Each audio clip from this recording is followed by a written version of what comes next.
જય માતાજી બધાને। તો પિક્ચરમાં દેખાઈ રહ્યું છે પ્રમાણે આ ઝાડ ખૂબ જ સરસ દેખાવડું છે એને એના ઘણા બધા પણ ફાયદા છે અને એનું જે ફળ આવે છે જે તમને સિંગો જેવું દેખાશે એના પણ ઘણા બધા ફાયદા છે। એના વિશે જ આજે મેં વિડીયો બનાવ્યો છે, તો મારો વિડીયો છેક સુધી જોજો। ગરમાળો ગંભીરથી ગંભીર બીમારીઓની છે સારવાર, મૂળથી ફૂલ સુધી ઔષધીય ગુણોથી છે ભરપૂર વૃક્ષ। કુદરતે આપણને અનેક આશીર્વાદ આપ્યા છે। આપણી આસપાસ જોવા મળતા વૃક્ષો અને છોડ આમાંથી એક છે। ઘણા વૃક્ષો અને છોડમાં અદ્ભુત ઔષધીય ગુણો જોવા મળે છે। આવું જ એક વૃક્ષ છે ગરમાળો। હા મિત્રો, આ વૃક્ષ મુખ્યત્વે ગરમ વિસ્તારોમાં ઉગે છે। તે સુશોભિત વૃક્ષ તરીકે રસ્તાઓ અને ઉદ્યાનોમાં વાવવામાં આવે છે।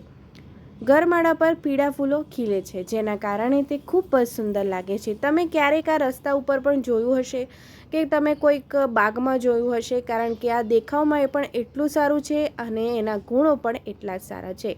આ સિવાય તેના ફૂલથી લઈને મૂળ સુધી દરેક ભાગમાં ઔષધીય ગુણો જોવા મળે છે। આ વૃક્ષ ગળા સંબંધિત રોગોને મટાડે છે।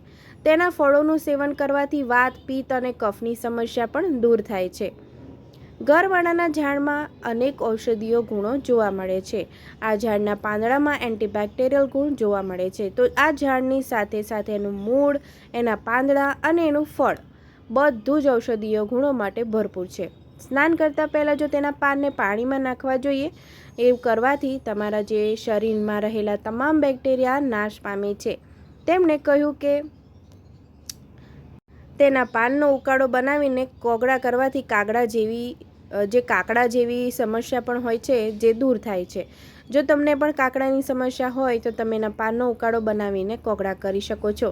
કાકડામાં તેનો ઉકાળો નિયમિત સેવન કરવો પડે છે। તેની છાલમાંથી બનાવેલો ઉકાળો પણ કાકડા મટાડવા માટે મદદરૂપ થાય છે। જો તમને ગળા સંબંધિત પણ કોઈ પણ સમસ્યા હોય તો એમાં પણ તમને રાહત મળશે। તેનો ઉકાળો શિયાળામાં ગળાના દુખાવામાં સારો એવો સાબિત થાય છે। ગરમાળો ફળોના સેવનથી પેટ સંબંધિત રોગોમાં પણ રાહત મળે છે। તેના ફળોમાં આવા ઔષધીય ગુણો જોવા મળે છે, જેના કારણે તે આંતરડામાં જમા થયેલી ગંદકીને પણ દૂર કરી દે છે। જો કોઈને પેટમાં દુખાવો છે કે પછી ખેંચાણ હોય તો તે પણ મટાડે છે। તેની સાથે જ તે તાવને મટાડવાની ક્ષમતા પણ ધરાવે છે। જો તાવ મટતો નથી તો તેના ફળોનું સેવન કરવું જોઈએ। એટલું જ નહીં, ગરમાળો ફળોના સેવનથી પણ વાત, પિત્ત અને કફની સમસ્યા પણ દૂર થાય છે। મિત્રો, જોયું ને કેટલા બધા ફાયદા છે। હવે ફરી તમને આ વિડીયોમાં બતાવેલી કોઈ પણ સમસ્યા હોય તો તમે ગરમાળાના પાનનો, ગરમાળાનો જે પણ ફળ છે એનો ઉપયોગ તમે કરી શકો છો। એનો ઉપયોગ કેવી રીતે કરવો એ પણ મેં વિડીયોમાં જણાવ્યું છે। મારો વિડીયો જો તમને ગમ્યો હોય તો લાઇક, શેર અને સબસ્ક્રાઈબ કરજો। તમારા મિત્રો સુધી પણ આ વિડીયો ચોક્કસ શેર કરજો, જેથી એમને મહત્ત્વની માહિતી મળી શકે। મારો વિડીયો તમે કયા શહેર અને કયા દેશમાંથી જોઈ રહ્યા છો મને ચોક્કસ કમેન્ટમાં જણાવજો, જેથી હું તમને થેન્ક યુ કહી શકું। મારો વિડીયો છેક સુધી જોવા બદલ મિત્રો તમારો ખૂબ ખૂબ આભાર। આવજો।